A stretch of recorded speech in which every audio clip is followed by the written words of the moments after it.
মেয়েটি একজন পেশাদার খুনি। সে অবাক হয়ে যায় যখন দেখে যে নববধূ কয়েক ঘন্টা আগেই নিজন ঘরে আত্মহত্যা করেছে।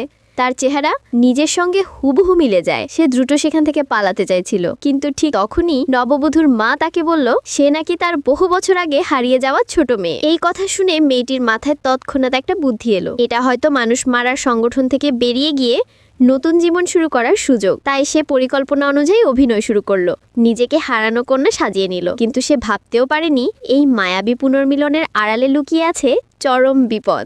বন্ধুরা, তারপর কি হলো দেখতে চাইলে ভিডিওতে লাইক দিয়ে চ্যানেলটি সাবস্ক্রাইব করে বেল আইকন বাজিয়ে দিবেন পরবর্তী ভিডিও যেন মিস না হয়। নববধূর আত্মহত্যার কারণে এখন সমস্ত পরিবারের প্রাণ ঝুঁকির মুখে। এই অবস্থায় বাধ্য হয়ে গৃহিণী এক সাহসী প্রস্তাব রাখলেন। এই ভুয়া কন্যা যেন নববধূ সেজে বিয়েতে যায়। মেয়েটি শান্ত ও ঠান্ডা মাথায় তার শর্তগুলো বলে দিল। দুই পক্ষের চুক্তি সম্পন্ন হলো। বিয়ের শেষে মেয়েটিকে তুলে দেওয়া হলো পালকিতে। তাদের দুজনের মধ্যে কিছু কথোপকথনও হলো। পরদিন সকালে শাশুড়ির মুখোমুখি হলে মেয়েটি একটুও ভয় বা সংকোচ করল না। যতই কঠিন কথা বলেন সে ততই দৃঢ়ভঙ্গিতে জবাব দিল।